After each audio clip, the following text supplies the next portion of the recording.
Hola, hola mis amigos, nos encontramos de nuevo aquí en Conéctate, un espacio para la reflexión, para interiorizar. Hoy un día muy importante para la iglesia. Hoy, Jueves Santo, comenzamos una fecha muy importante y una celebración muy importante llamada el Triduo Pascual. El Triduo Pascual que tiene semejanzas a una palabra tres. Ese tres que nos ayuda a nosotros a pensar en que son 3 días. Triduo, el Triduo Pascual que comienza el jueves y termina el sábado. El Triduo Pascual es una celebración tan importante que comienza a establecerse muchas celebraciones a partir de hoy para todo el año.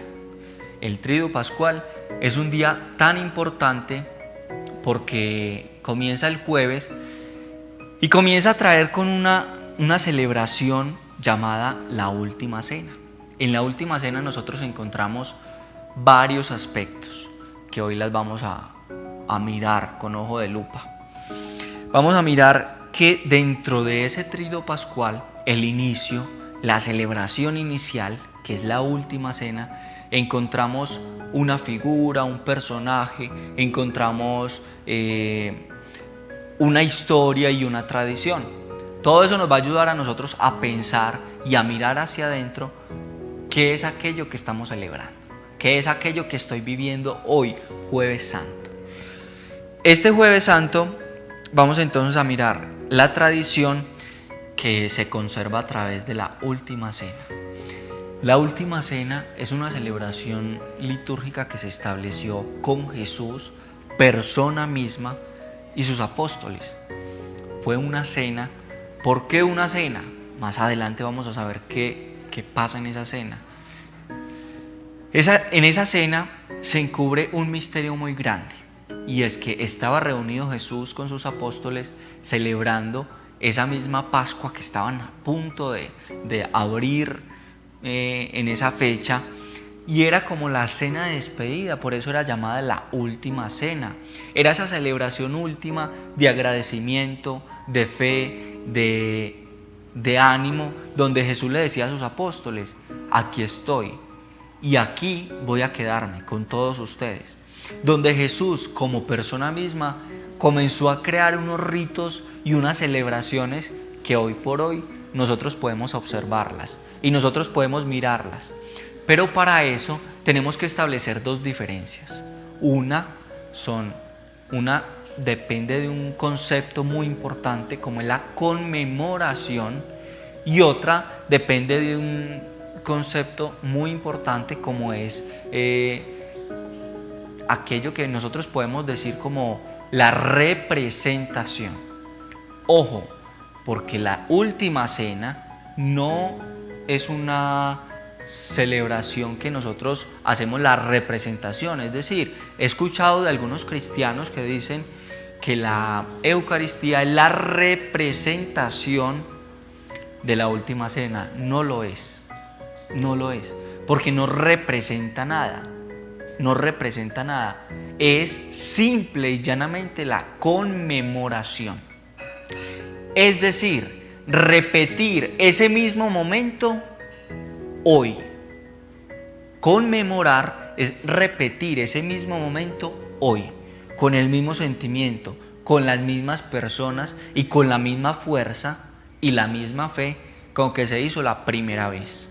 Y esa primera vez fue la Última Cena. Por eso es muy diferente decir conmemorar a representar. Tienen dos significados.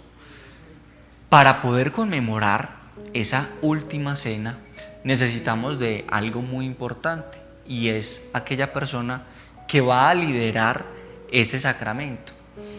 Y ahí es donde encontramos la figura del sacerdote, la figura del pastor, la figura de aquella persona que conduce ese rebaño.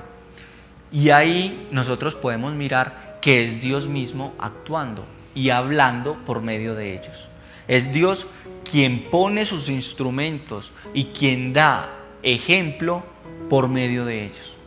Y alguno de ustedes me puede decir: Santiago, pero es que son personas que también se equivocan, son personas que pueden decir y hacer otras cosas, son personas que no dan ejemplo ni testimonio.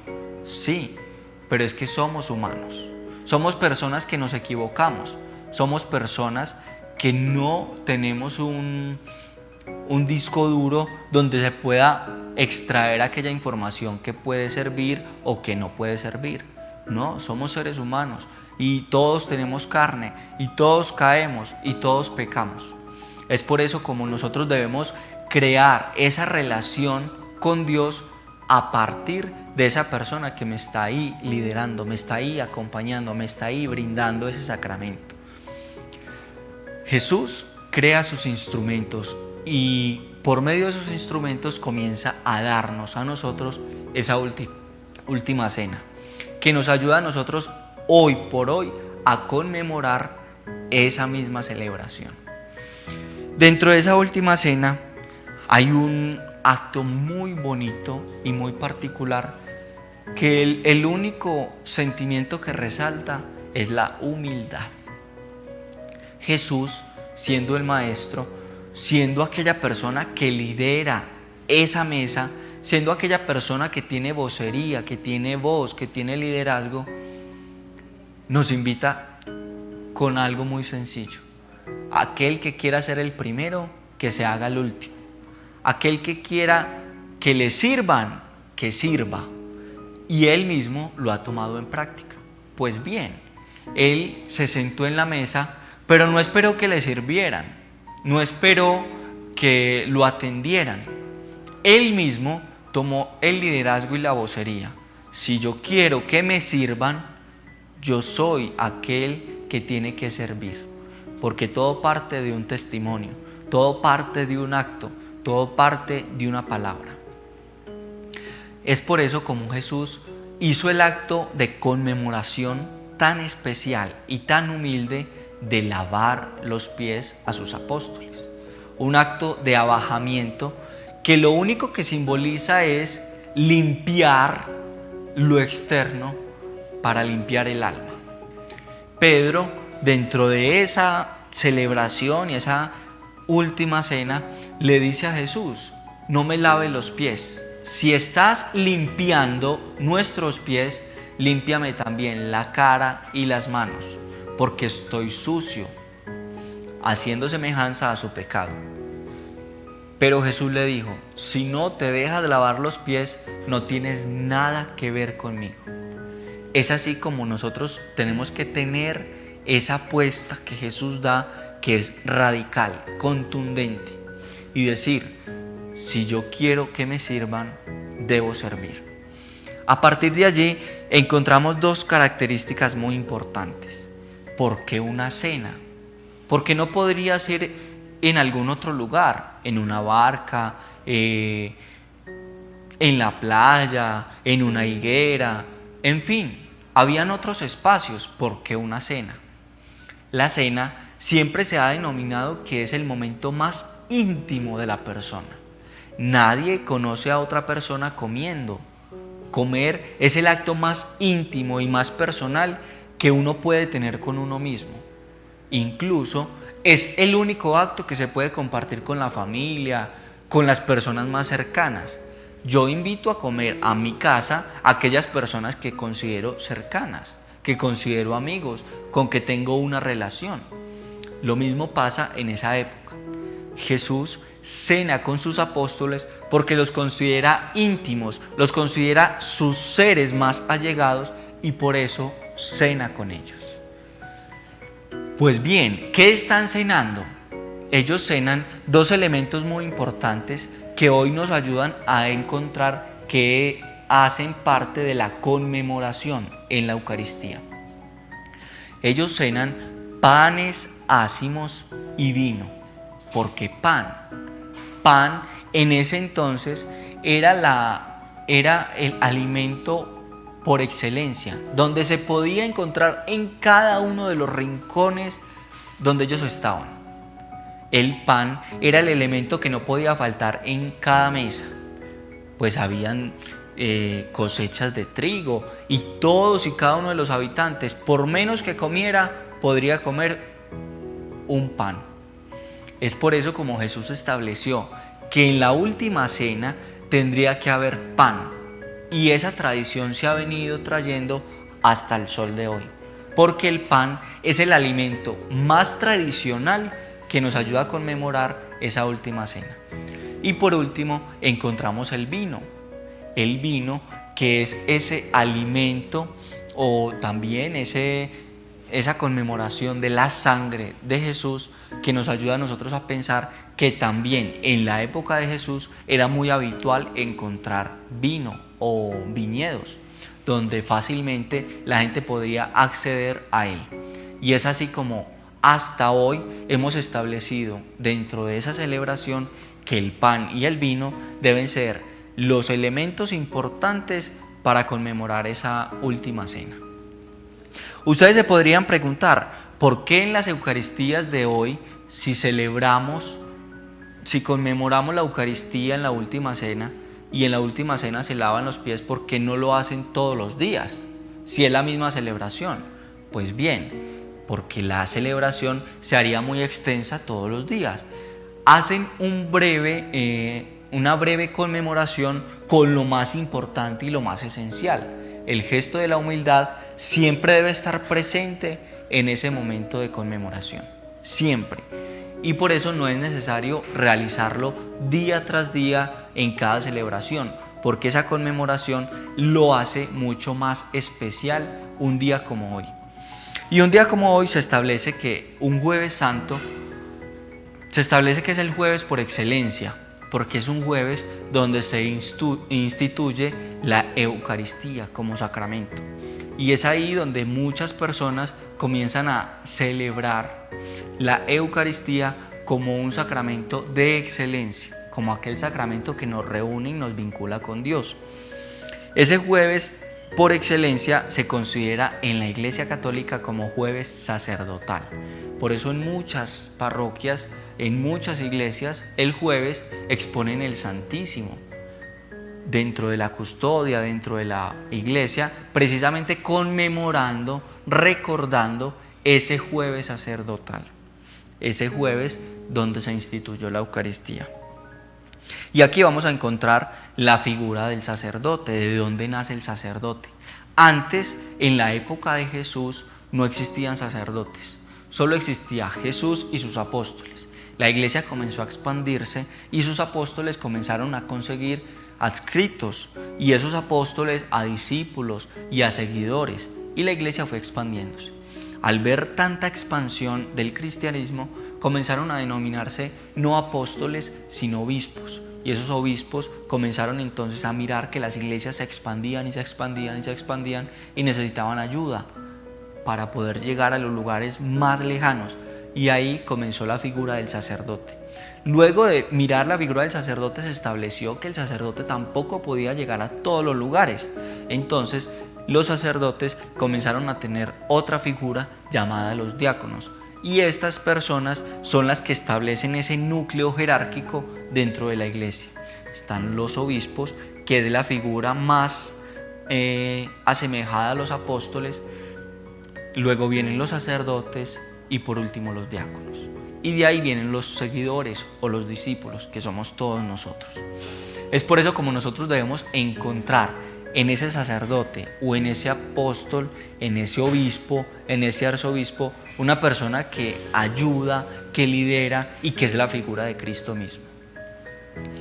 Hoy quiero dirigirme precisamente a ellos, a esos sacerdotes que de pronto están celebrando las Eucaristías, a esos pastores que están celebrando sus cultos, porque son ellos los que tienen que dar el testimonio, son ellos los que tienen que brindar ese apoyo y esa ayuda al pueblo de Dios. Es por eso como los invito para que en un momentico continuemos a reflexionar, continuemos la reflexión a partir de esa figura de Cristo en medio de sus instrumentos.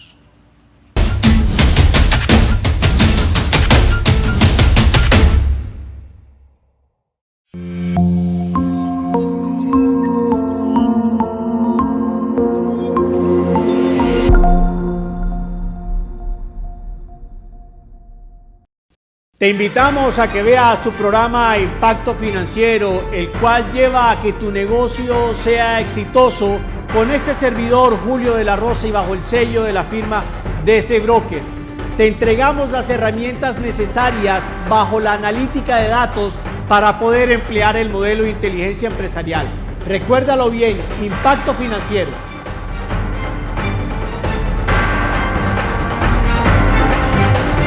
Homicidios registrados ayer en la capital de la montaña. ¿Te lo podés creer? Ahí habló el gobernador ayer, rueda de prensa. Colombia y Argentina, los de menos borrachos. Lo deportaron de Estados Unidos y aquí le tienen un guardado largo. Oído pueblo, mi nombre es Carlos Tobón, me dicen el señor de las noticias. Y aquí estaré en su canal CNC Medellín cumpliendo una misión que me han encomendado, contarles a ustedes de las cosas que pasan aquí en la tierrita. Estaremos a la hora del almuerzo, al mediodía, porque aquí, en el Valle de Aburrá, todo se sabe, todo se sabe. Nos vemos pues.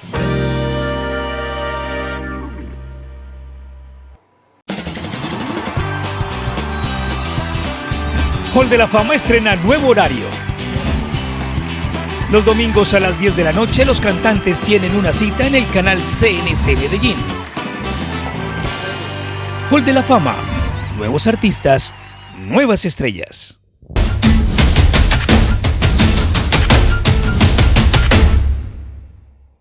Hola, hola mis amigos, continuamos aquí en Conéctate, un espacio para la reflexión, para acrecentar nuestra fe y nuestra espiritualidad. Estamos hablando un poquito de la celebración del Jueves Santo. Hoy, Jueves Santo, podemos encontrar la figura por excelencia de lo que es el sacerdote, el pastor, aquel líder espiritual que nos está conduciendo hacia ese camino de Dios. Y precisamente vamos a reflexionar a partir de esa figura.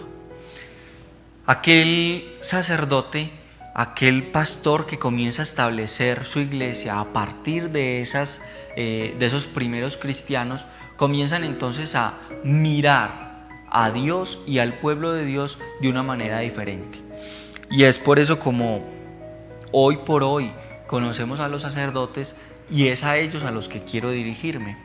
Ellos tienen que ser aquellas personas que estén prestas no a que les sirvan, sino a servir. Aquellas personas que estén prestas no a que les rindan pleitesía, sino más bien a que ellos puedan estar al servicio de los demás. Es muy triste encontrar figuras de sacerdotes que no encuentren en ellos pues algún respaldo, algún consejo, alguna ayuda. Y es por eso como nosotros como cristianos tenemos que darles fuerte a esas personas que no nos están dando la imagen de Dios. El ejemplo de Dios debe ser claro, contundente y puntual. Y si una persona no tiene las características o la gallardía de mostrar a Jesús en sus actos, pues más bien que se haga a un costado. Y el acto de Jesús, dentro de sus principios y dentro de su institución, tiene que ser puntual y cortés.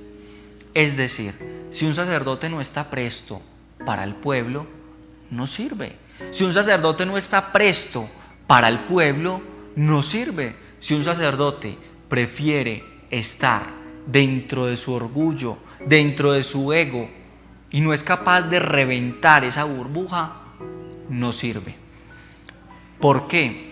Porque es que la iglesia se constituye no precisamente de ellos solamente, de ese pueblo pequeño que es el sacerdocio. No, la iglesia somos todos nosotros y somos nosotros los que tenemos que ayudar unos con otros para poder establecer una comunicación directa con Dios. Y si el sacerdote no me brinda esa comunicación, no sirve.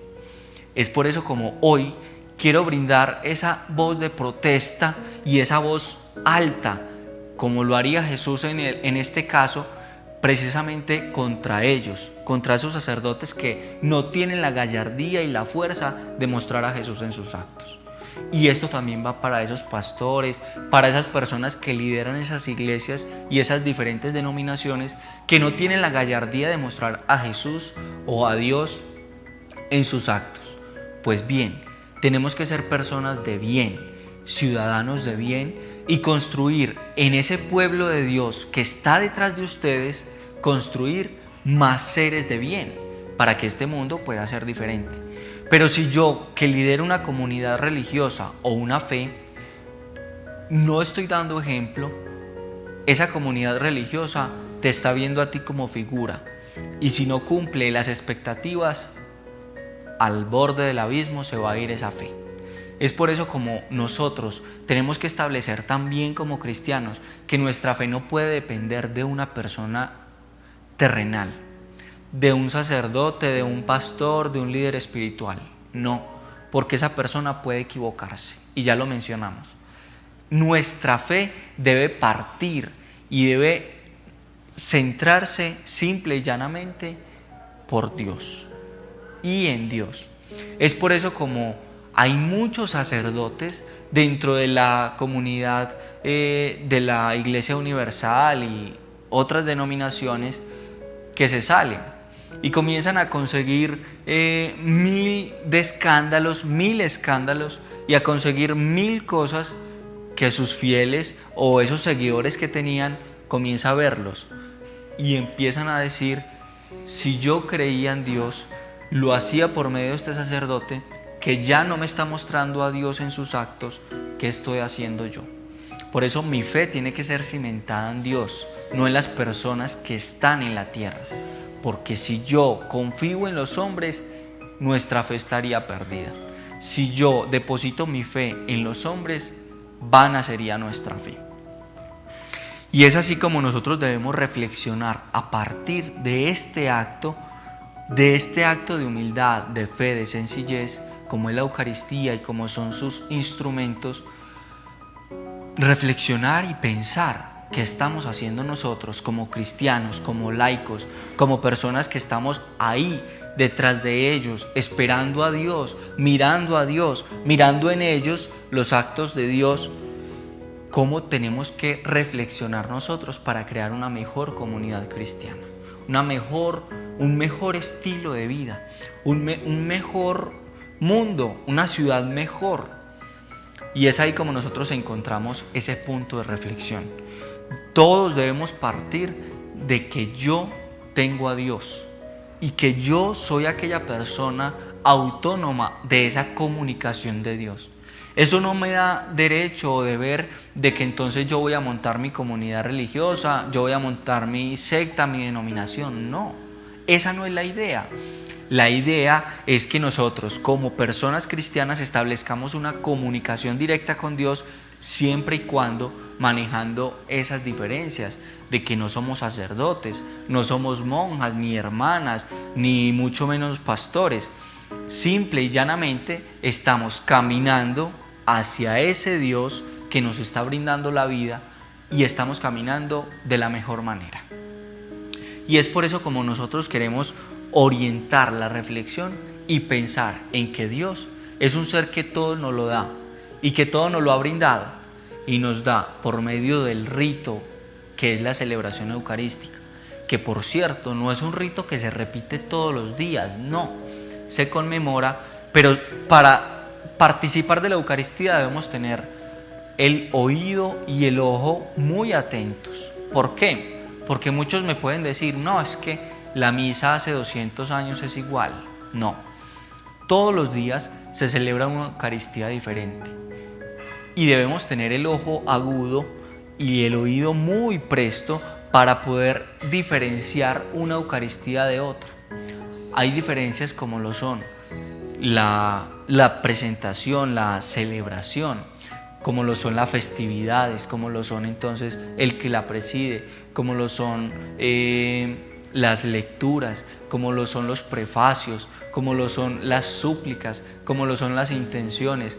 Cada Eucaristía, cada culto, cada celebración religiosa tiene una intención diferente. Y es ahí donde se guarda el misterio de Dios, que cada una renueva el acto de fe.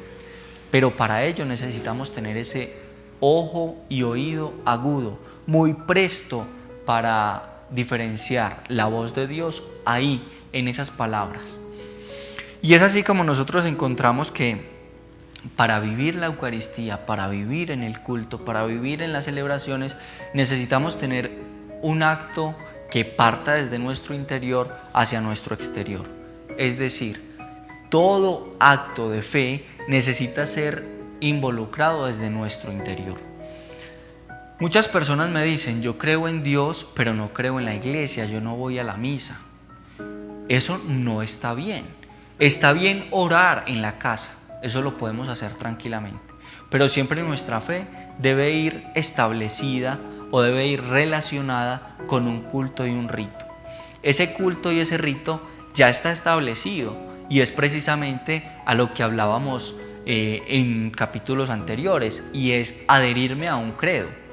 Si yo me adhiero a un credo, estoy diciendo, creo en esta que es mi fe. Y es precisamente eso a lo que debemos apuntarle. Yo como persona cristiana debo entonces establecer la relación con Dios a partir de esa misma fe que estoy profesando. Y no puedo decir que creo en una o no creo en la otra, o viceversa. Ambas no son compatibles. Una necesita de la otra. Si creo en Dios, necesito a alguien, una barca, un conducto que me ayude a llegar más cerca hacia allá. Es por eso como nosotros debemos encontrar en la iglesia esa barca que me conduce hacia Dios, esa barca que me ayuda a creer y crear una mejor persona, un mejor cristiano, un mejor buen ciudadano. Y por hoy necesitamos entonces establecer que en la Eucaristía nosotros encontramos ese acto de valentía de Dios, de Jesús, por la muerte, donde en el pan encontramos su cuerpo y en la sangre, que es el vino, encontramos precisamente todo su ser. Ahí está en la mesa del altar todo el ser de Jesús, que nos ayuda entonces a nosotros establecer esa relación directa con Dios a partir de un rito y de un credo. Por eso es muy importante relacionar una cosa con la otra y pensar si yo estoy dispuesto a creer y si yo estoy dispuesto a darlo todo por mi fe. Hace algún tiempo los cristianos daban la vida por la fe. Recuerdo una historia que me contaba alguien y con esto termino. La iglesia en Semana Santa está llena. Si alguien entrase con una metralleta y dijera, voy a matar a todos los cristianos, la iglesia en menos de un segundo dejaría de estar llena. Todas las bancas estarían vacías, porque nadie está dispuesto a entregar su vida por Dios. Y ahí es donde debemos reflexionar. ¿Soy capaz de entregar mi vida por Dios?